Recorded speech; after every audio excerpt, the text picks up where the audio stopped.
Will discuss a struck case जहां पर builder ने बिना गड्ढा खोदे लोगों से 50% से 100% पेमेंट ले लिया। वाह। हम बात करेंगे कि ऐसा गवर्नमेंट क्या कर सकती है, मेरे क्या सजेशंस है कि गवर्नमेंट ऐसा करे कि ये सबके घर बन जाए। सो गाइज, सबसे पहले हम 69 की बात करें तो सबसे पहला प्रोजेक्ट 68 के जो बादशाह थे वो थे सुपरटेक। यहाँ के जो बादशाह थे वो है यूनिटेक। इन टर्म्स ऑफ कि आपको पता है किस सेंस में बोल रहा हूँ, मतलब ऐसा कोई चीज़ नहीं हो। आज आप सोचो कि गवर्नमेंट के नाक के नीचे से पैसे ले गए वाली बात एग्जैक्टली, तो हमें पता हो, गलत नहीं हो। ऐसा नहीं कि रियल एस्टेट बिजनेस बंद हो जाएगा, लोग फ्लैट खरीदने बंद कर देंगे, ये तो एक पूरा का पूरा बिजनेस है, ये तो बंद नहीं होगा ना। पर एटलीस्ट मेक श्योर कि हमारे फ्लैट्स डिलीवर हो। So guys, this Ritesh from Winworld reality services. आज मेरे कब्रगाह सीरीज का ये सेकंड वीडियो है। फर्स्ट मैंने सेक्टर 68 में बनाया था, जहाँ पर मैंने 8000 फ्लैट बनाए थे विच आर स्ट्रक, और शायद होप नहीं है बनने का। Again now I am covering a series in कब्रगाह 2। मैं वापस से एक ऑलमोस्ट 8000 फ्लैट का लॉट को कवर कर रहा हूँ इन सेक्टर 69, 70, 71 एंड 73। 72 क्योंकि ग्रीन एरिया है, वहाँ पर कोई सेक्टर नहीं है। सो ये 4 सेक्टर्स हैं जहाँ अप्रॉक्सीमेटली 8000 फ्लैट स्ट्रकअप हैं। सो इन 4 सेक्टर्स को अगर आप देखोगे तो एग्जैक्ट आपको लोकेशन बता दूँ, जब आप आते हो वाटिका से अंडरपास क्रॉस करते हुए जो लेफ्ट साइड में आते हो वो 69 सेक्टर है। सो यहाँ पर ये 4 सेक्टर्स कवर होते हैं, 69, 70 एक तरफ और 71 और 73 एक तरफ। और ये वीडियो बहुत इंपॉर्टेंट है, आपको बता दूं, क्योंकि इस वीडियो में मैं आपको ना एक केस स्टडी भी बताऊंगा कि यार कैसे रीचेज रैग्स केस स्टोरी, कि कहाँ आप इतने बड़े डेवलपर और कहाँ आज आप जेल में चक्की पीस रहे हो। दूसरे में ये भी बताऊंगा कि गुड़गांव में total you will be shock to know कि अगर पूरा मैं एस्टिमेट निकाले स्ट्रक प्रोजेक्ट्स दे आर 50,000। अगर मैं एक फ्लैट में ये मान के चलूँ कि 4 लोग रहते हैं तो 2 lakh people has no house, यानी कि अगर गुड़गांव का मैं एग्जिस्टिंग पॉपुलेशन 20 लाख कहूँ तो 10% ऑफ द पॉपुलेशन ने घर बुक किया और उनको घर नहीं मिला। तो ये बहुत बड़े स्कैम्स है एक्चुअली। तो काफ़ी चीज़ें ये इसके बारे में आपको एग्जैक्ट बताऊंगा इन टर्म्स ऑफ नंबर्स। ये भी बताऊंगा कि मतलब देयर आर सर्टेन डेवलपमेंट्स की, कुछ इनमें से जो प्रोजेक्ट्स में कवर करो, कुछ प्रोजेक्ट्स में there are some good news also, और वो किस स्टेज पे कैसे है उसके बारे में बताऊंगा। तीसरी चीज़ मैं आपको ये बताऊंगा कि कुछ पास्ट चीज़ें बताऊंगा कि बिल्डर्स ने किए हैं। जो ये प्रोजेक्ट्स में कवर करो 8000, उसमें से 2 तो अफोर्डेबल हाउसिंग है फ्रॉम दी ओशन 7 बिल्टेक। उसके बारे में बताऊंगा कि यार आफ्टर गिविंग रेरा क्या गलतियां अथॉरिटी ने की है, कि आप कैसे मतलब ये सारे फ्लैट स्ट्रकअप है। और will discuss a struck case जहां पर बिल्डर ने बिना गड्ढा खोदे लोगों से 50% से 100% पेमेंट ले लिया। वाह, बहुत तेज हो रहा है, बहुत तेज हो रहा है। और एंड में हम बात करेंगे कि ऐसा गवर्नमेंट क्या कर सकती है, मेरे क्या सजेशंस है कि गवर्नमेंट ऐसा करे कि ये सबके घर बन जाए। और 5वीं चीज वी विल डिस्कस की हाउ वी कैन कनेक्ट, क्योंकि प्रॉब्लम क्या है कि जब तक ये पूरे 1 लाख लोग अंडर वन रूफ आके प्रोटेस्ट नहीं करेंगे या केस फाइट नहीं करेंगे, तब तक इसका कोई सॉल्यूशन नहीं मिलेगा। हम किसी को जगा नहीं पाएंगे एक्चुअली, क्योंकि तक किसी के लिए कोई मैटर नहीं कर रहा है एक्चुअली। सो गाइज, सबसे पहले हम 69 की बात करें तो सबसे पहला प्रोजेक्ट जो मेरे नज़र में है that is Unitech the one. अगर आप ऑनलाइन इसके बारे में ढूंढोगे तो आपको कहीं ये प्रोजेक्ट नहीं मिलेगा, मतलब लाइक यूनिटेक के खुद के वेबसाइट पे नहीं मिलेगा। सो होने में this was suppose to be a very ultra luxury project, जहाँ पर 4500 से 6000 स्क्वायर फीट के फ्लैट्स आने थे। उस जमाने का अल्ट्रा लग्जरी आप सोच नहीं सकते, क्योंकि देखो आप यूनिटेक के पास्ट में जाओगे तो यूनिटेक जब ये प्रोजेक्ट्स बेच रहा था सारे project, that time Unitech was number 2 group of Gurgaon. तो ऑलमोस्ट वहाँ पर 3 टावर्स इन्होंने बेचे थे, 26 फ्लोर की बिल्डिंग थी। तो अप्रॉक्सीमेटली यूनिट्स कॉम्प्राइज्ड ऑफ 312 फ्लैट, एक फ्लोर पे 4 फ्लैट। ड्रोन से आप देख सकते हो, आपको ऑनलाइन कहीं डिटेल नहीं मिलेगी, रेरा के वेबसाइट पे कहीं नहीं मिलेगी, यूनिटेक के खुद के वेबसाइट पे नहीं मिलेगी, but you can see the half structure is ready. Second project in the same sectors is Unitech Sunbridge. Sunbridge में अगर आप टोटल देखोगे तो देयर आर 12 टावर्स पर कोट। जैसे जब मैं देख रहा था कि मतलब कितने का रिजोल्यूशन चल रहा है तो 10 टावर्स, तो approximately the number of units are 672 flats. 14 floor की बिल्डिंग है और एक फ्लोर पे 4 फ्लैट है। 69 में कमिंग टू द अफोर्डेबल, तो माहिरा का भाई, not in terms of blood relation but कर्म के हिसाब से, तो ओशन 7 बिल्टेक है, उनका प्रोजेक्ट है गोल्फ हाइट्स करके, covering of around 800 flats. 3 projects we have covered in sector 69। अगर कुछ छूट गया है तो प्लीज़ आप मुझे बता देना, देखो मैं ऐड करता जाऊँगा धीरे धीरे करके। Now coming to the second big graveyard which is sector 70। यहाँ आपको ज़्यादा प्रोजेक्ट्स मिलेंगे। आपको पता है जैसे निर्वाणा कंट्री आपने सुना होगा, एक्सटेंशन कितना ब्यूटीफुल टाउनशिप है, वहाँ के प्लॉट रेट्स कितने ज़्यादा है, इट्स वेरी लाइवली टाउनशिप। उसी का फेज़ 2 एंड फेज़ 3 आना था सेक्टर 70 में। 70, 71, 69 के भी कुछ एरियाज सबको कवर करते हुए एक्चुअली। सो इतना बड़ा मतलब रोज़ी पिक्चर था, तो दैट्स कम्प्लीटली स्ट्रक अप। तो 70 में उसके बारे में आपको बताऊंगा। उस सबसे पहले आपको बताऊंगा जो first project was Unitech Vista in sector 70 that comprises of 1288 1288 flat है। 2 फेजेस इन्होंने बेचे थे, Vista 1 and Vista 2। Second was in 70 एक प्रोजेक्ट है, आप मतलब अगर मेरे लेफ्ट में देखोगे तो there is a project Krish Florence. अब ये प्रोजेक्ट कई सालों से बन रहा है, पता नहीं बन रहा है कि नहीं बन रहा। अगर सपोज ये बन जाता है तो हम कब्रिगा लिस्ट से हटा देंगे इसको, but presently they have 500 flats approximately. मेरे उस तरफ आपको साउथ पार्क दिख रहा होगा यूनिटेक का, सेक्टर 70 में आप हालत देख सकते हो, ये साउथ पार्क है। तो अप्रोक्सीमेटली एक एस्टिमेशन के हिसाब से देखिए तो यहाँ पर भी करीब 900 फ्लैट्स के आसपास यहाँ पर भी आ जाते हैं, 1000 फ्लैट आ जाते हैं यहाँ पर। अब बात करते गाइस 70 में मैंने जैसे आपको बताया था OSV का ही दूसरा प्रोजेक्ट था वेंशिया के नाम से, सेक्टर 70, और वहाँ मैं आपको पूरा का पूरा बताऊंगा कि कितना बड़ा फ्रॉड हुआ है एक्चुअली सबके साथ। ओशियन 7 बिल्टेक, उनके करीब अगेन 750 से 800 फ्लैट्स हैं, गड्ढे भी नहीं खुदे, मतलब मैं तो पूरा ड्रोन उड़ा दिया पूरे सेक्टर में, मुझे कहीं कंस्ट्रक्शन में नहीं दिखी। नाउ कमिंग टू, मैंने आपको ये 2 प्रोजेक्ट बता दिया, आपको क्रिश का बता दिया। अब now coming to Unitech's another project which is Unitech the Crest View. Crest View was part of Nirvana Country 2 और लग्जरी प्रोजेक्ट से। Again they had 8 towers 7 towers और 448 फ्लैट्स। क्रेस्ट व्यू के साथ ऑलमोस्ट आप 1000 plot, builder floor, villas consider कर सकते हो। आपने एंथिया फ्लोर्स कभी सुने होंगे, वैसे ही एल्डर ग्रूव करके विलाज थे, तो ये सारे कवर अप करोगे तो फ्लोर्स हो गए, कुछ विलाज हो गए, कुछ प्लॉट्स मिला के 1000 के आसपास प्लॉट्स और फ्लोर्स और विलाज को आप कंसिडर कर सकते हो गाइज। ये तो हो गया सारा का सारा चिट्ठा इस एरिया का। 68 के जो बादशाह थे वो थे सुपरटेक, यहाँ के जो बादशाह थे वो है यूनिटेक। मतलब इन टर्म्स ऑफ कि आपको पता है किस सेंस में बोल रहा हूँ। वहाँ के फ्रॉड थे माहिरा और यहाँ के फ्रॉड हैं उनके छोटे भाई OSV, ओशियन 7 बिल्टेक। यानी कि आप देखो 2 ही आसपास ये सारे के सारे, और किस तरह से स्कैम हो रहा है। अब before coming to the Unitech, अब आपको हम लेके चलते हैं सेक्टर 71 73 में। सेक्टर 71 73 के डिवाइडिंग रोड पे अगर आप देखोगे तो बहुत स्टार्टिंग में बहुत अच्छा फील आता है आपको। एक तरफ लेफ्ट में आपका अल्मेडा का टाउनशिप है, राइट में आप देखोगे कि वाइटलैंड के आपके SUs बने हैं, they are also very beautiful. Alameda जैसी प्रॉपर्टी है। उससे आगे जाओगे तो अभी रिसेंटली पिरामिड ने अपना अल्ट्रा लग्जरी प्रोजेक्ट लॉन्च किया था। वहीं पर रिसेंटली सिग्नेचर ने अपना टाइटेनियम बेचा है सेक्टर 71 में। और आगे बढ़ते जाओगे तो आपको पता लगेगा कि मतलब एंड में बिल्कुल जाके, स्टार्टिंग में नहीं दिखेगा, स्टार्टिंग में it's a very beautiful picture, and में जाके 4 प्रोजेक्ट्स आर स्ट्रक अप। पहला डिफॉल्टर है टुडेज, जिसके 2 प्रोजेक्ट्स है कैनरी ग्रीन एंड कैलिडोरा, जिसमें टोटल दोनों को मिला के 1100 फ्लैट है। Super structure is ready. अगर मैं ड्रोन उड़ा के दिखाऊंगा आपको तो आप देख सकते हो क्या हालत है। ये वो प्रोजेक्ट्स है, जितने भी प्रोजेक्ट इनके सुपर स्ट्रक्चर खड़े हैं, सुपर स्ट्रक्चर की भी बात नहीं कर रहा मैं, they have taken 95% of the payment, क्योंकि पुराने पेमेंट प्लान ऐसे ही होते थे आपके। उसके बाद आपको दिखेगा CHD 1, ठीक है, ये CHD वालों का प्रोजेक्ट था। Again 650 flats, this also was a good category flat, क्योंकि इसमें फॉरेस्ट थीम था, ये था वो था, कैसे करके ये सारे AVs आपको दिखा दूंगा सो दैट आपको पता लगे कि कितने ब्यूटीफुली वो किया जाता था। फिर एक और अल्ट्रा लग्जरी प्रोजेक्ट बाई हमारे बादशाह यूनिटेक, एक्सक्विजिट। ये वो प्रोजेक्ट्स थे, यूनिटेक भी अपनी तरफ से DLF बनने की कोशिश करता कि इन्विटेशन से प्रोजेक्ट्स बेचे, ऐसे करे वैसे करे। जिनको मिल जाता था वो सोचते थे यार मैं तो लाइफ का बहुत बड़ा आदमी हूँ। तो इसमें ही करीब 336 फ्लैट्स। अब हम 1 by 1 कवर अप करते हैं। सबसे पहले तो हम ओशियन 7 बिल्टेक को कवर करते हैं कि जिन्होंने 2 अफोर्डेबल लॉन्च किए थे। 69 वाला प्रोजेक्ट तो ऑलमोस्ट 30-40% इन्होंने कंस्ट्रक्शन किया। 70 में तो मुझे लैंड ही नहीं दिखी इनकी कहीं पर भी, आई डोंट नो। और अब आपको मैं बताता हूँ, मैं आपको ना आज पोल खोलता हूँ DTCP वालों की, हरियाणा गवर्नमेंट की, अथॉरिटी, करप्ट ऑफिशियल्स की। ओशियन 7 बिल्टेक, मुझसे भी अगर आप या किसी भी पुराने बंदे से पूछते ना, ओशियन 7 बिल्टेक कभी जिंदगी में नहीं बनता, ठीक है। रेरा ने ये इंश्योर किया था कि ओनली राइट पार्टी को हमें लाइसेंस देने हैं। ओशियन 7 बिल्टेक के अगर आप पास्ट हिस्ट्री में जाओगे तो ये, मैं गुड़गांव जब आया था तो they used to sell plots in Kotputli, आमची मुंबई, कोई मुंबई में कोई पनवेल, वहाँ से 17 किलोमीटर आगे ये प्लॉट्स बेचा करते थे। गोवा में they used to sell the plots, Jaipur में they used to sell the plots.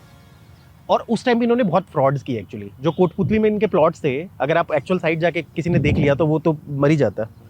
मतलब कोटपुतली से कहीं 10-15 किलोमीटर दूर आगे जाके था, बिना ना लाइसेंस ना कुछ था। इन्होंने कैसे बेचा पता नहीं। कोटपुतली के तो फिर भी इन्होंने पोजेशन दे दिए, बाकी जयपुर के भी कुछ प्लॉट्स के इन्होंने पोजेशन दिए, बाकी गोवा, आपका मुंबई, ये सारे के सारे लोगों के ये पैसे लेके भाग गए। वो एक डिफॉल्टर बिल्डर था, डिफॉल्टर। आप पास बैकग्राउंड में जाते हैं, नेचुरल बात है, लोगों ने कंप्लेंट्स भी किए होंगे इजीली, कहीं या कहीं आप अगर उसके पास ट्रैक रिकॉर्ड में जाते तो आपको इजीली मिल जाता। आप बिलीव नहीं करोगे, अगर मैं अथॉरिटी में होता ना मैं उसको, इनको टोटल 3 लाइसेंसेज अथॉरिटी ने इशू किए हैं। एक द्वारका एक्सप्रेस वो अलग है, 2 यहाँ पर है। मैं इनको अब पूरे के पूरे प्रोजेक्ट तो क्या, मैं इनको एक झोपड़ी बनाने का भी टेंडर नहीं देता या कॉन्ट्रैक्ट नहीं देता। अब इन्होंने लाइसेंस लिया। अब आप सोचो, आपने कभी भी एड्स देखे होंगे जब अफोर्डेबल हाउसिंग के, तो आप हमेशा एड्स देखते होंगे जहाँ पर लिखा हुआ होता है कि पब्लिक प्राइवेट पार्टनरशिप, जैसे बड़े बड़े शब्द लिखे होते हैं, यानी कि हरियाणा गवर्नमेंट की पार्टनरशिप है इसमें। और आप देखोगे वीडियोस में, आप देख लो, ऑलरेडी लोगों के लाइव है वीडियोस, इजीली आपको ये चीज़ें मिल जाएंगी। यानी कि अगर गवर्नमेंट को ऑब्जेक्शन नहीं है, लोग पेपर में छापते हैं, तो इसका मतलब government is a partner, it है पीपीपी मॉडल। वैसे तो गवर्नमेंट फ्री की पार्टनर होती है, उसके बारे में बताऊंगा। अब एक बिल्डर जिसका कोई ट्रैक रिकॉर्ड नहीं, सबसे पहले तो उसको अपने अफोर्डेबल के लाइसेंसेस कैसे दिए बनाने के लिए। चलो मान लिया आपने दे दिया, अब यू आर वेरी जनरस, आपको लगा कि शायद आप उसके पैसे को अच्छे से ट्रैक करोगे, सब कुछ करोगे। Can you believe they approve the time link payment plan, यानी कि आप साइट पे काम करो मत करो, आप बिल्डर को पैसे देते रहो। The innocent buyers. 69 में तो थोड़ा बहुत इनका मरा हुआ स्ट्रक्चर दिखता है, 70 में अगर आप जाओगे तो आपको इनका लैंड तक नहीं दिखता। मेरे को तो कहीं मिला ही नहीं एक्चुअली। वहाँ पर भी जब मेरी लोगों से बात हुई थी तो people have paid from 50% to 100% payment. ये हाल है। सो रही थी अथॉरिटी, एक तो आपने गलत बंदे को लाइसेंस दिया, दूसरे से आपने कोई ट्रैक नहीं किया पेमेंट, और तीसरी चीज़, अगर शायद ये रेरा जैसे जार्गन शब्द वहाँ नहीं लगे हुए होते या पीपीपी मॉडल जैसे शब्द नहीं लिखे होते, तो शायद बहुत सारे इनोसेंट बायर नहीं फंसते, क्योंकि तब लोग मे बी इन ब्रांड्स पे ट्रस्ट नहीं करते, क्योंकि लोगों को लगा कि रेरा आ गया तो शायद प्रोजेक्ट्स कंप्लीट कराना सरकार की ड्यूटी होगी, सरकार विल मॉनिटर आवर फंड्स, ऐसे ऐसे करके चीज़ों को लेके तो बनेंगे, पर एंड ऑफ द डे नहीं बनी। और बिल्डर पैसे लेके चंपत है, कोई दिक्कत नहीं है। लैंड है कि नहीं, 70 में तो लैंड है कि नहीं, मुझे उस बात के लिए भी श्योरिटी नहीं है। ठीक है, अब मैं एंड में ये भी बात करूँगा इसका सॉल्यूशन क्या है। नाउ कमिंग टू यूनिटेक के बारे में मैं बात करूंगा, वो थोड़ा लंबा हो जाएगा आप लेकिन सुनना, क्योंकि देखो दिस कैन बी, मतलब कई बार चीज़ें ना यही होता है कि जब आप पुराने एक्सपीरियंस बंदे से बात करते हो तो बहुत सारी बातें सुनने को मिलेगी, क्योंकि जनरली क्या है 60-70% गुड़गांव में ऐसे रियल एस्टेट एजेंट्स हैं जो नए आए हैं, जिन्होंने मार्केट के सिर्फ वन साइडेड को देखा। कोविड के बाद आए, कोविड के बाद अचानक जब market was at A boom, बहुत सारे रियल एस्टेट एजेंट्स आ गए, क्योंकि वो अच्छी इंग्लिश बोलते, कोटा ही पहनते, तो कॉर्पोरेट वाले लोग जल्दी उनसे इंप्रेस हो जाते हैं। तो मे बी आपको वैसे लोगों से इंटरेक्शन करने का मौका मिला होगा, बट हमारे पास तो एक्सपीरियंस है ना। तो अब मैं यूनिटेक के बारे में बताता हूँ। When I came to Gurgaon, Unitech used to be a very good developer, बहुत बड़ा नाम हुआ करता था आफ्टर डीएलएफ। अब यूनिटेक ऑलरेडी बहुत बड़ा बिल्डर था, उनको कुछ नया ही शौक चढ़ गया, अब उनको टेलीकॉम का बादशाह बनना था।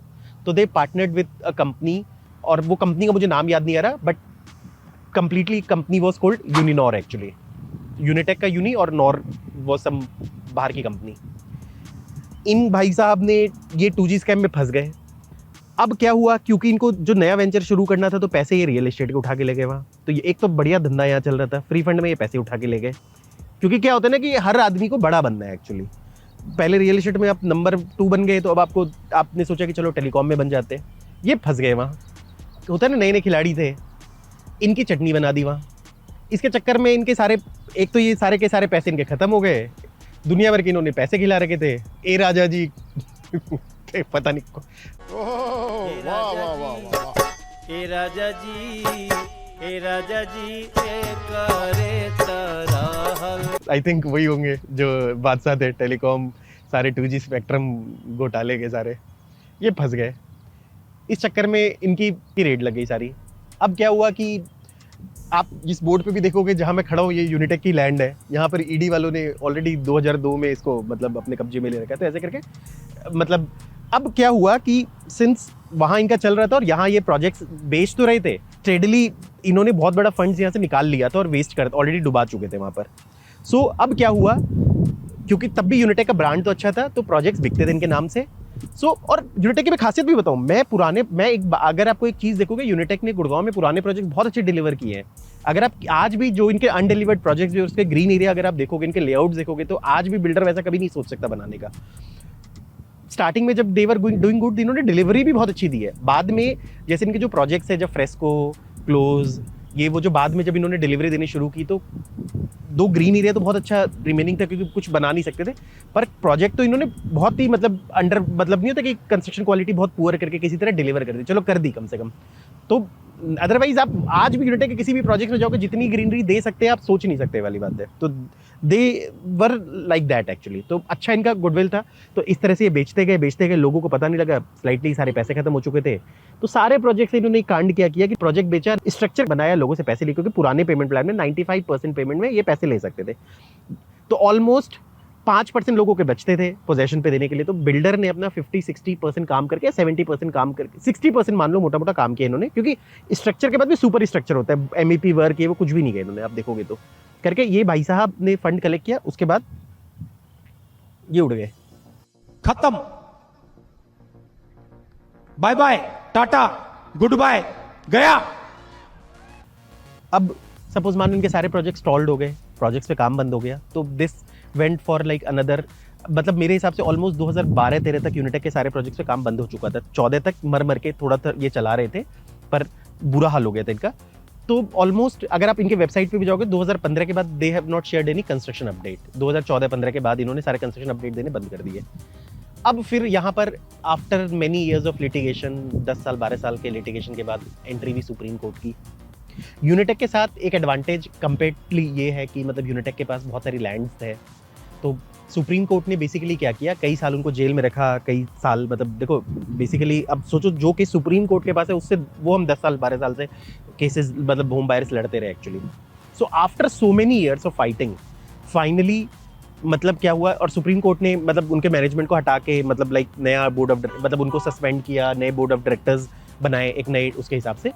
फाइनली सुप्रीम कोर्ट ने अब ये किया है कि जहां पर यूनिटेक के कई प्रोजेक्ट्स का they have awarded tender, finally Unitech Vista में tender has been issued, Sunbridge में tender has been issued, South Park में टेंडर हैज बीन इशूड।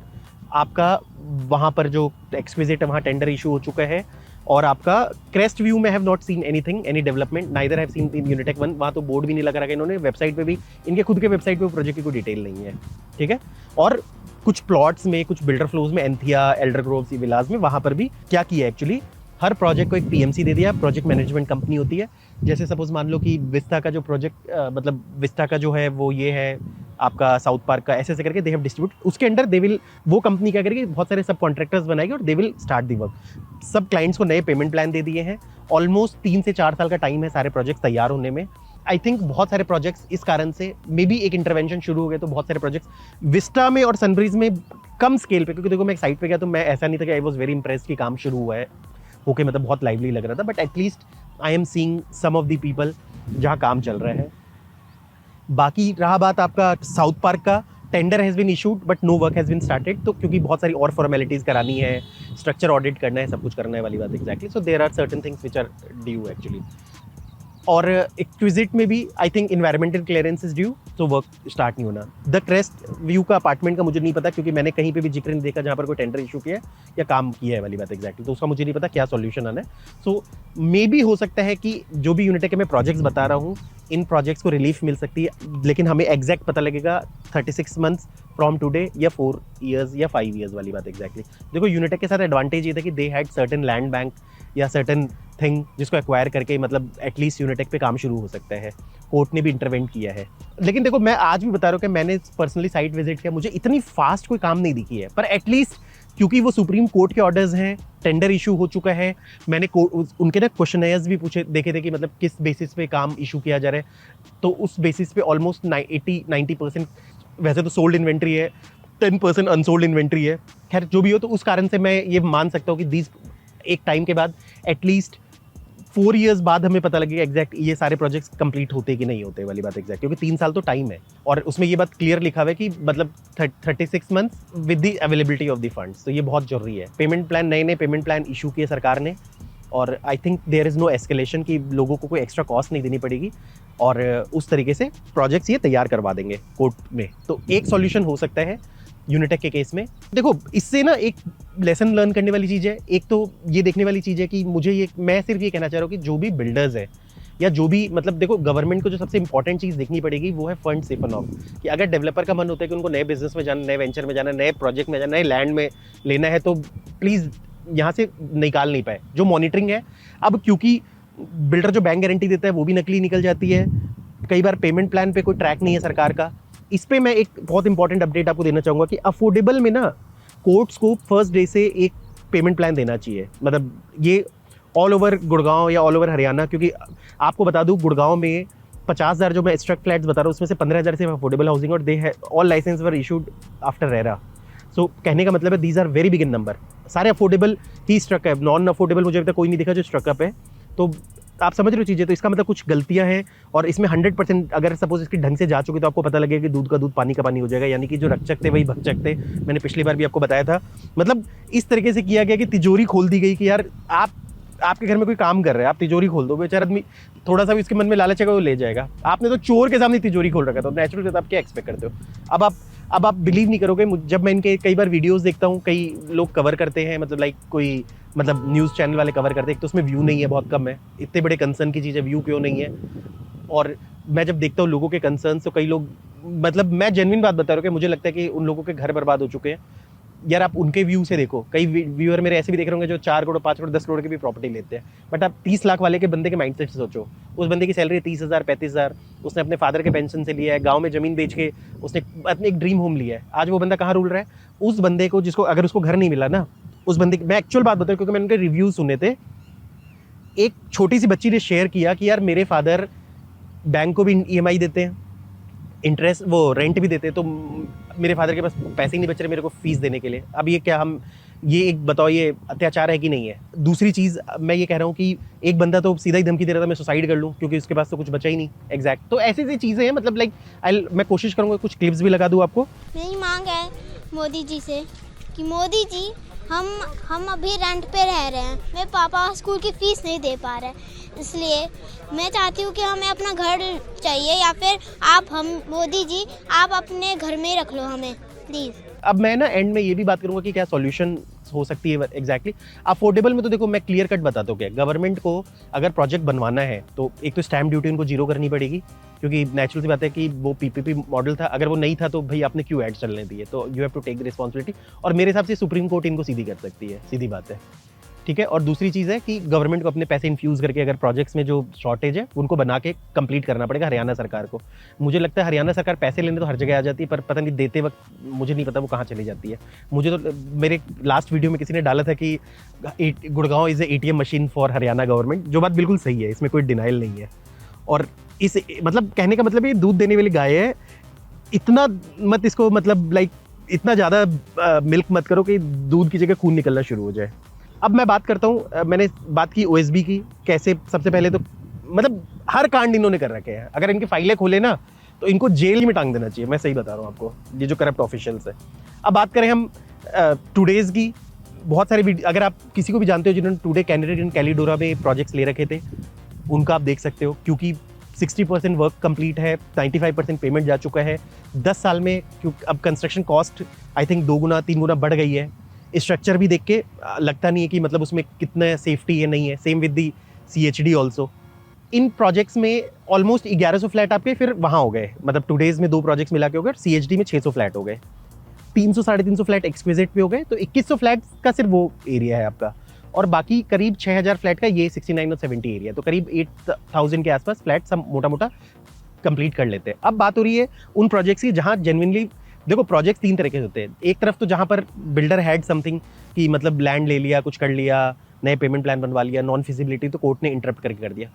देखो अब क्या होती है, एक कोई प्रोजेक्ट है जहाँ पर अगर सपोज मान लो कि बिल्डर अगर ऑलरेडी 95% पेमेंट ले चुका है, अब कंस्ट्रक्शन कॉस्ट भी 10 साल में इतनी ज़्यादा बढ़ चुकी है, तो वहाँ तो प्रोजेक्ट फिजिबिलिटी नहीं है। एक तो बिल्डर को, क्योंकि देखो 10 साल हो चुका है, बिल्डर भी अपने जहाँ पैसे साइड करने को कर चुका है। अब टुडेज़ वाले का मुझे पता ही नहीं वो है कहाँ पर, CHD वाले मुझे पता ही नहीं कहाँ पर है। अब कोर्ट अगर उनको आज देखो, अब कोर्ट ये सोचेगी कि सबसे पहले मैं उनको पहले अपने कैप्चर में लूँ, फिर उनसे पैसे निकलवाऊँ, तो भैया वो ज़िंदगी में प्रोजेक्ट नहीं बनता, फिर तो मर ही जाएंगे बंदे, क्योंकि after 10 years that structure will, मतलब वो फिर स्ट्रक्चर भी किसी काम का नहीं रहेगा आपके। इससे बेस्ट तरीका क्या है, सबसे पहले मेरा कहना है कि what government should do, they should make a fast track court, जहाँ पर विदिन 6 मंथ्स 8 मंथ्स में सारा सेटल करो, प्रोजेक्ट की फिजिबिलिटी बनवाओ, इतने पेमेंट आ चुके हैं, इतना पैसा चाहिए कंस्ट्रक्शन करने के लिए। फॉर एग्जाम्पल मैं इस बात को मान के चलता हूँ कि यूनिटेक के में सुप्रीम कोर्ट ने लैंड बेच के कुछ पैसे रिकवर किए, अदरवाइज लॉसेज में ये भी होते। अब यहाँ पर एथिक्स की बात करोगे तो गवर्नमेंट को अपने पैसे इन्फ्यूज़ करने चाहिए, बट हमारी सरकार जिंदगी में नहीं करती। हमारी सरकार सिर्फ टैक्स लेना जानती है, चाहे वो सेंट्रल गवर्नमेंट हो, स्टेट गवर्नमेंट हो। मिडिल क्लास कहते हैं ना कि we have taxes like UK and we have facilities like Somalia, which is well right एकदम। आज भी देखा जाए मिडिल क्लास सैलरी इतने टैक्सेस, उसको क्या फैसिलिटी मिलती है, कुछ भी नहीं मिलती। मिडिल क्लास तो सबसे बेवकूफ़ है। मिडिल क्लास होना अपने आप में, अब गुड़गांव जैसे प्रोजेक्ट्स में मैंने आपको डेटा दे दिया कि 10% लोगों के घर नहीं बने। आप सोच सकते हो कितना बड़ा, आज गवर्नमेंट आपको टैक्स ये बोल के छोड़ देती है कि आपका घर नहीं बना, आप रेंट अलग से दे रहे हो वाली बात है।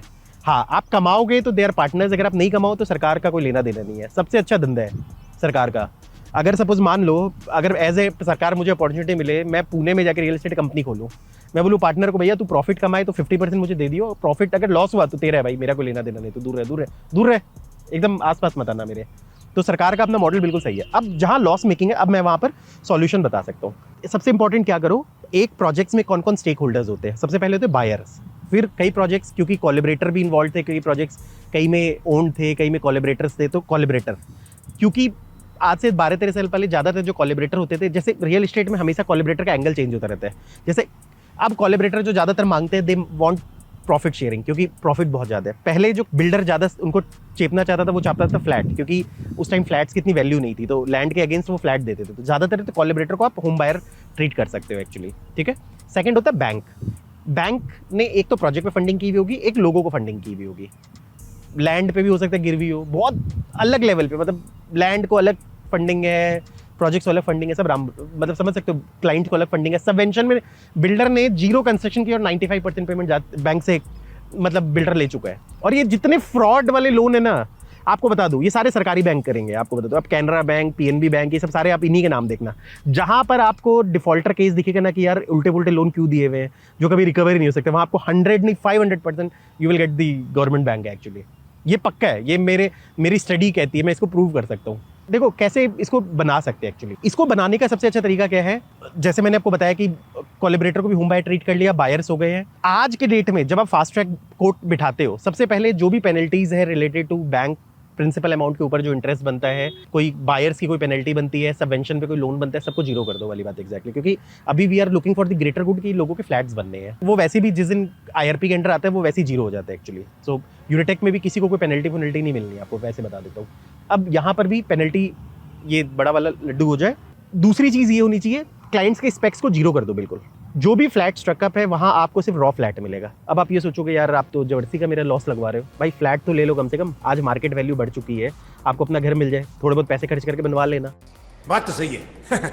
रॉ फ्लैट देने से भी I think 5-7 lakh rupees can be saved per flat. उसके बाद third thing can be done is कि give them a escalation amount, और उसको पैक कर दो। हर फ्लैट में आपको लगता है कि इतने लॉसेज हैं, क्योंकि इस तरीके से ही आप फिजिबिलिटी बना के यू कैन, क्योंकि अगर आप सपोज मान लो किसी प्रोजेक्ट मैनेजमेंट कंपनी को लेके आते हो, इनफैक्ट NBCC को भी लेके आते हो, तो वो भी प्रोजेक्ट की फिजिबिलिटी देखेगा। अदरवाइज क्योंकि गवर्नमेंट तो अपने फंड लगाएगी नहीं, फिजिबिलिटी नहीं होगी तो कोई भी नहीं आएगा, ना स्वामी फंड आना है, ना आपका NBCC आना, कुछ भी नहीं आना। मेरा कहना है फिजिबिलिटी लाने के लिए आपको एस्केलेशन दो। चौथी चीज़ देखो मेरे हिसाब से, क्योंकि स्टैम्प ड्यूटी को में कुछ कंपनसेशन देना चाहिए उनको। मुझे पता है चलो गवर्नमेंट नहीं देगी, वैसे रूल के हिसाब से देना चाहिए। वेल एग्जैक्टली मेरा कहना है कि स्टैम्प ड्यूटी को नहीं भी लगे, सरकार को अपना पैसा इन्फ्यूज नहीं भी करना, तो give the escalation to make the project feasible. ठीक है, मुझे नहीं लगता कि आज के डेट में कोई भी बंदा डिसएग्री करेगा, क्योंकि आज से 12-13 साल पहले जो रेट थे और आज जो रेट है that is completely different, almost double triple हो चुका है एग्जैक्टली। मुझे लगता है कि एवरीबडी विल एग्री। थोड़ा सा कंपल्शन भी डालना पड़ेगा कि जहां पर देयर शुड बी कंपलसरी कि आपको ये टर्म्स एग्री करना ही करना पड़ेगा एक्चुअल में। और देखो मुझे लोग कर जाएंगे, क्योंकि एक तरफ आपकी इन्वेस्टमेंट बिल्कुल जीरो हो चुकी है, एक तरफ यू आर गेटिंग समथिंग जो बन जाए। आज भी यूनिटेक के फ्लैट्स 40-40, 50-50 लाख में बिके, आज वो बनने के बाद 2 करोड़ की चीज है, तो why people will disagree. Same will happen with today's and CHD। कोशिश करो कि इस तरीके से मतलब लाने का। सबसे इंपॉर्टेंट है, कई बार कोर्ट्स को ये डर लगता है कि हम एस्केलेशन नहीं दे बायर को, मतलब मेरे हिसाब से, क्योंकि ये स्ट्रक प्रोजेक्ट्स का बहुत बड़ा इशू है, not in Gurgaon, also all over India. तो मेरे हिसाब से सुप्रीम कोर्ट के काम करना चाहिए, बाकी कोर्ट्स के तो भरोसे कुछ भी नहीं है, कि एक नेचुरल एस्केलेशन दे projects to make projects feasible. वो उतना एस्केलेशन दे जितना कि एक थर्ड पार्टी इजीली आ रही हो टेंडर लेने के लिए एक्चुअली। फॉर एग्जांपल NBCC आती है, अब NBCC लॉस में तो बनाएगी नहीं, पैसे अपने घर से लगाएंगे, सरकार दे नहीं रही पैसे। इस तरीके से करके कर दो, पेमेंट प्लान में वैल्यू ऐड करके इक्वेशन बन सकता है एक्चुअली। ये तो हो गया एक तरीका। गवर्नमेंट अगर थोड़ा दातारी दिखाए तो स्टैम्प ड्यूटी में कुछ वेवर कर दे क्लाइंट को, वैसे गवर्नमेंट से मैं एक्सपेक्ट नहीं करता। वैसे तो सबसे पहली चीज होती थी कि आपको फंड इन्फ्यूज करना था। Same you can do affordable में, मेरे हिसाब से फंड एस्केलेट करना बहुत, मतलब it will be a very like बहुत ज़्यादा टॉर्चरिंग हो जाएगा उन लोगों के लिए। तो क्योंकि मुझे लगता है अफोर्डेबल में गवर्नमेंट को स्टैम्प ड्यूटी जीरो कर देना चाहिए, और अगर थोड़ा सा लगे तो आपको अपने फंड्स लगाने चाहिए, अगर सरकार को थोड़ा सा भी चाहती है भला लोगों का। सेकंड केस में ये हो सकता है आप क्लस्टर वाइज PMC ले आओ, जैसे 3-3, 4-4 टावर का क्लस्टर बना के, सपोज कोई बड़ा कॉन्ट्रैक्टर नहीं आ रहा, बड़े टेक ओवर करने वाला, तो डायरेक्टली 3-3, 4-4 टावर्स के कॉन्ट्रैक्ट इशू हो सकते हैं। इसमें थोड़ा सा पैसा एक्स्ट्रा इसलिए रखना है क्योंकि कॉमन एम्यूनिटीज उसी पैसे से बन पाएगी एक्चुअली। थर्ड केस में देखो, मुझे लगता है कि इतने तक जाते जाते मुझे लगता है 70-80% प्रोजेक्ट्स बन सकते हैं। अगर 20% केसेस में जहां नहीं भी बन पा रहा, वहां पर सीधा फंड है। आपको बताता हूँ, आप क्या करो, टावर वाइज डेटा खोल दो पोर्टल बना के, जहां हर क्लाइंट अपने टावर वाइज रजिस्ट्रेशन कर सकता है। जब भी आप प्रोजेक्ट का रिकंस्ट्रक्शन शुरू करते हो तो आपको रेरा में अप्लाई करना पड़ता है, वापस से बहुत कुछ करना पड़ता है एक्चुअली, जो भी और लाइसेंसेस ये सब वापस से देने पड़ते हैं। तो उस केस में आप क्या करो कि कस्टमर्स को डेटा शेयर कर दो। फॉर एग्जाम्पल, अगर मेरा भी किसी प्रोजेक्ट में फ्लैट है, I have 100 flats in my tower, मैं सबसे बात करूंगा। ऐसे करके ना मे भी हो सकता है इसमें और छोटे कॉन्ट्रैक्टर्स आ जाएं कि मतलब लाइक नहीं होता कि पीपल लोग जैसे सपोज एक RWA बनते हैं एक सोसाइटी के अंदर, वैसे ही मतलब 100-150 लोगों का एक क्लस्टर बन के मतलब like they will try to मतलब बिकॉज इसमें लेकिन कोर्ट को थोड़ा बहुत इंटरवेंशन इसलिए करना पड़ेगा क्योंकि पेनल्टीज, कुछ कोलैबोरेटर के भी फ्लैट्स हो सकते हैं, दे मे नॉट एग्री। तो मतलब बेसिकली ये होगा कि जो RWA बनेगा विद द वोट्स, और ज़्यादा उसमें डिसीजन मेकर्स नहीं होने चाहिए, सिर्फ 10% होने चाहिए जो साइनिंग, क्योंकि वो डिसीजन दे तो ओके वाली बात है। क्योंकि अगर आप सारों को मिला दोगे तो वो जिंदगी में कभी कंप्लीट नहीं होता। तो ये उस तरीके से हो गया कि जैसे सपोज मान लो कि वो लोग डिसाइड करके वो लोग देख लें कि यार हमारे टावर में, उस टावर में बेयर शेल करके अपने इंटरनल एस्केलेशन लगा के they may offer individually to the people actually, कि मतलब वही थर्ड पार्टी कॉन्ट्रैक्टर अपना डायरेक्ट ले आए वाली बात है। हाँ, इसमें कोर्ट्स का इन्वॉल्वमेंट इसलिए उन्होंने कि नेचुरल बात है, जब तक उसमें लिटिगेशन है, पेनल्टी, ये सब कंप्लीट करके कोर्ट दे साफ सुथरा करके, तभी मतलब वो आ पाएगा वाली बात है। वो अपने आप में आपस में डिस्कशन करके अपना एस्केलेशन लगा के they may bring the third party and get the construction done, और रेरा में प्रॉपर रजिस्ट्रेशन हो और थोड़े एक्स्ट्रा फंड्स कलेक्ट हो, क्योंकि कॉमन एरिया बनाना एंड ऑफ द डे ये कंपलसरी हो। नहीं तो क्या होगा, सब अपने अपने टावर बनाएंगे, कॉमन एरिया नहीं बनवाएंगे। ये अगर मैं इसमें आऊँ तो ऑलमोस्ट 90% प्रोजेक्ट कंप्लीट हो जाएंगे टावर वाइज, क्योंकि लोगों के पास तो डेटा ही नहीं है एक्चुअली, इसलिए लोग नहीं बना पा रहे। नहीं तो हर टावर में आपको ऐसे लोग मिल जाएंगे जो इनिशिएटिव लेते हैं। जैसे घर बनता है तो आप देखते हो कई नेता बन जाते हैं, RWA इस टाइप के बहुत लोग मिल जाएंगे, आपको बता रहा हूँ, वो इंडिविजुअली ला सके। तो मुझे लगता है कि वो बिल्कुल स्ट्रीमलाइन हो गई चीज़ें। तो मुझे लगता है बहुत हद तक टावर्स बन जाएंगे। इसमें क्या कि कई कॉन्ट्रैक्टर्स का भी अपना इंटरेस्ट होगा, कई बार उनके पास भी डेटा शेयर होगा, तो वो भी इंडिविजुअली हर लोगों से बात करेंगे, ये करेंगे। तो उसमें से भी मतलब प्रॉपर कोर्ट की गाइडलाइंस में हो कि यार आउट ऑफ 100 पीपल 10 पीपल मतलब उनमें प्रॉपर एक RWA जैसा एसोसिएशन बने, जिनका काम ही है प्रोजेक्ट कंप्लीट करवाना, उनको एक टाइमलाइन दिया जाए, इतने दिन में करवाना है, ये वो इंडिविजुअली नेगोशिएट कर सके कॉन्ट्रैक्टर्स के साथ कैसे उनको लाना है। तो इस तरीके से भी चीज़ें बन सकती है कि मतलब आपको कई ऐसे भी केसेस मिलेंगे जहाँ पर क्योंकि द प्रोजेक्ट 10-12 साल पुराने हो चुके हैं, तो स्ट्रक्चर इज़ नॉट कॉम्पिटेंट कि वहाँ पर काम ही हो पाए एक्चुअली। क्योंकि अगर आप कुछ वहाँ पर बनाओगे भी तो वो एज गुड एज डिमोलिश करने के बराबर है। इतने दिन से एक्सपोज, धूप हो गया, बारिश हो गई, बहुत सारी चीज़ें चोरी हो गई है साइड से, तो ऐसे करके ना मतलब कई स्ट्रक्चर्स सेफ नहीं रहे हैं। तो उस केस में भी सेफ्टी इज इंपॉर्टेंट। कल को आप बिल्डिंग तैयार कर दो और पता लगे वो टेरेसेस गिरने लग जाए, सेफ्टी कंसर्न्स आ जाए। मैं आपको एक आइडिया दूंगा, सबसे ज़्यादा फायदे में ये लोग रहेंगे अगर आप मेरी आइडिया मानोगे तो। For example, I take a case of today, कैलिडोरा कैनरिगन। मैं रफ एग्जांपल ले रहा हूँ, मुझे नहीं पता कि वो स्ट्रक्चर फीजिबल है कि नहीं है, मैं मान के चल रहा हूँ कि नहीं है। कोई सपोज मान लो इसके स्ट्रक्चरल ऑडिट होती, पता लगता है यार ये वो ही नहीं है, मतलब लाइक उस लायक भी नहीं कि इस पर बनाया जा सके। आपको सबको पता होगा गुड़गांव में FAR डबल हो चुका है। जब भी हम प्रोजेक्ट्स हम बेचते हैं, एक ज़माने में we used to sell 50 flat पर एकड़, नाउ वी सेल 100 फ्लैट पर एकड़। अब क्या है कि जब 100 फ्लैट्स पर एकड़ जब हम बेचते हैं तो FAR इसका मतलब डबल हो चुका है। इस केस में आप क्या करो, उस टावर को ना बिल्कुल नल एंड वॉइड कर दो, या तो डिमोलिश कर दो, या उस लैंड का FAR जब बिल्डर बायर एग्रीमेंट जब साइन करते हो तो आपको ये बात क्लियर लिखा हुआ होता है कि you are the in proportionate owner of the land.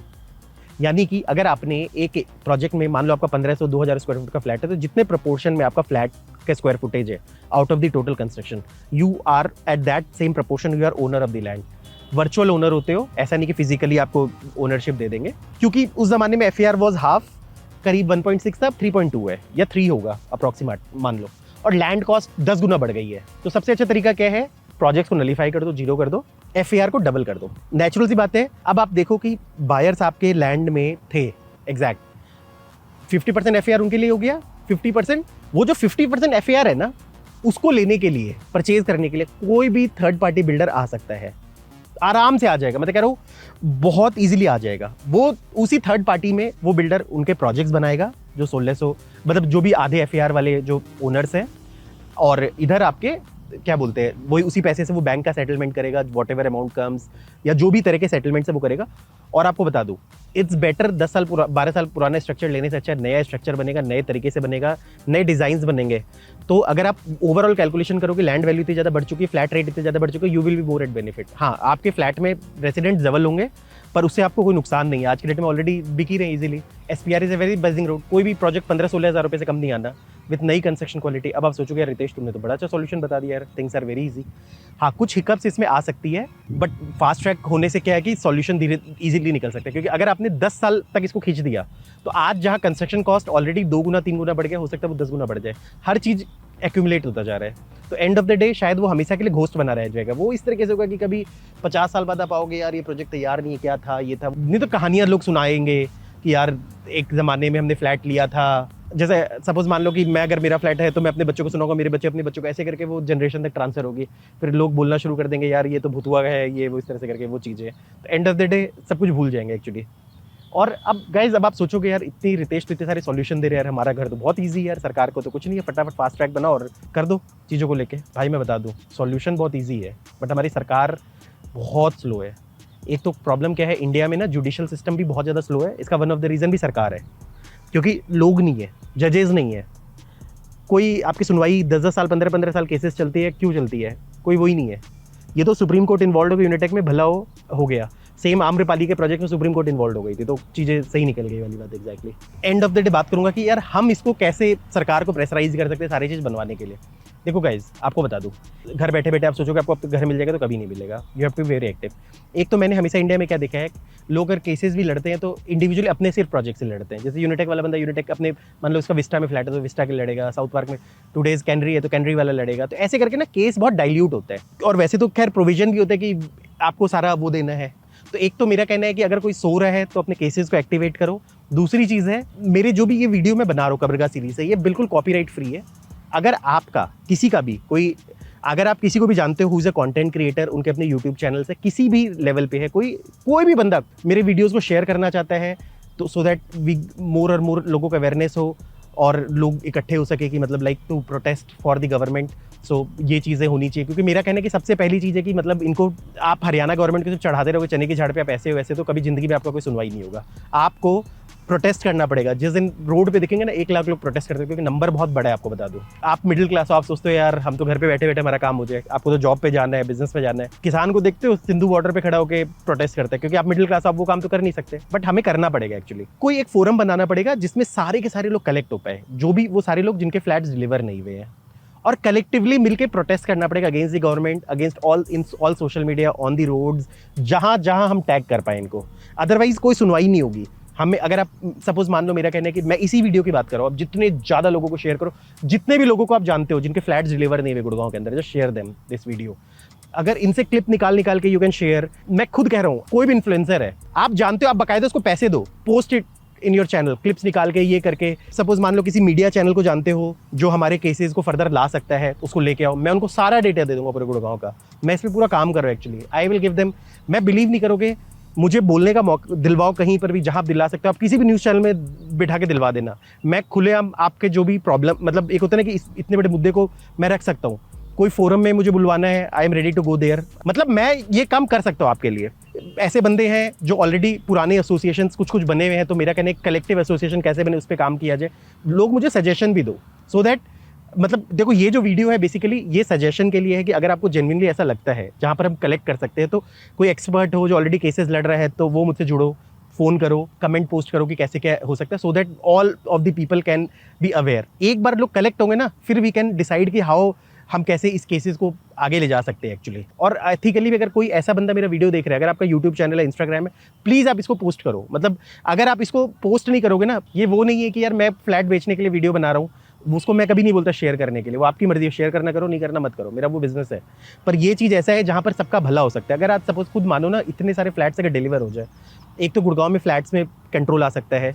आप सोचो कि मैं बहुत ज़्यादा इन नंबर्स है, आपको बता रहा हूँ, लोगों को जस्टिस मिल सकता है, लोगों को घर मिल सकता है। आप एक मिडिल क्लास के हिसाब से सोचो जिसको घर नहीं मिलता, एक बंदा का एक ड्रीम होता है घर बनाना, उसको घर नहीं मिला, सोचो लोगों के घर बर्बाद हो जाते हैं इंडिविजुअली। आप बिलीव नहीं करोगे, मैं तो खुद जानता हूँ बहुत सारे ऐसे क्लाइंट्स को, बट मैं क्या करूँ, ना मैं सरकार हूँ, ना मेरे पास इतने पैसे कि मैं उनको हेल्प कर दूँ। लॉजिक समझो वाली बात एग्जैक्टली। तो मेरा कहना है इस तरह से करना पड़ेगा, एक रूल बनवाना पड़ेगा कि आगे किसी भी प्रोजेक्ट्स में आपके साथ ऐसा नहीं हो कि बिल्डर आपके पैसे लेके सिफन कर गया, गवर्नमेंट के ऑफिशियल्स भाग गए। ये सारी चीटिंग है एक्चुअली। मजबूर करना पड़ेगा सरकार को घुटने टेकने के लिए हमारे सामने।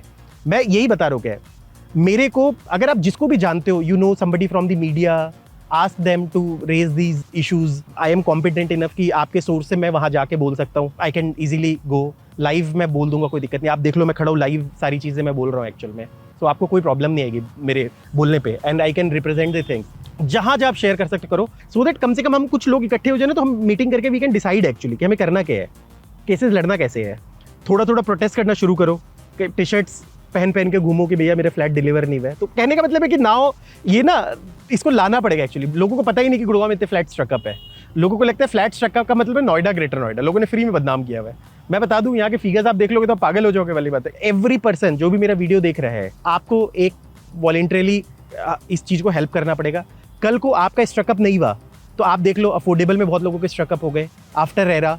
सो एक प्रेशर ग्रुप बनना चाहिए ना, ताकि नेक्स्ट टाइम मतलब ऐसा कोई चीज़ नहीं हो। आज आप सोचो कि गवर्नमेंट के नाक के नीचे से पैसे ले गए वाली बात एग्जैक्टली। तो हमें पता हो, गलत नहीं हो। ऐसा नहीं कि रियल एस्टेट बिजनेस बंद हो जाएगा, लोग फ्लैट खरीदने बंद कर देंगे। ये तो एक पूरा का पूरा बिजनेस है, ये तो बंद नहीं होगा ना। पर एटलीस्ट मेक श्योर कि हमारे फ्लैट्स डिलीवर हो। बहुत सारी चीज़ें हैं, मेरे पास बहुत एक्सपीरियंस है शेयर करने के लिए। सो नेक्स्ट वीडियो में हम शेयर करेंगे गाइज। नेक्स्ट वीडियो में फिर मैं 8,000 10,000 फ्लैट का लॉट लेके आऊँगा। ऐसे करके I will cover the entire 50,000 flats which are undelivered in Gurgaon. अगर उससे रिलेटेड कुछ अच्छी न्यूज़ भी हुई वो भी शेयर करूंगा, बैड न्यूज़ है वो भी शेयर करूंगा। मेरा टारगेट है कि किसी तरह लोगों का घर बन जाए। सो guys, this is here I and my video. Thanks for listening, God bless you all.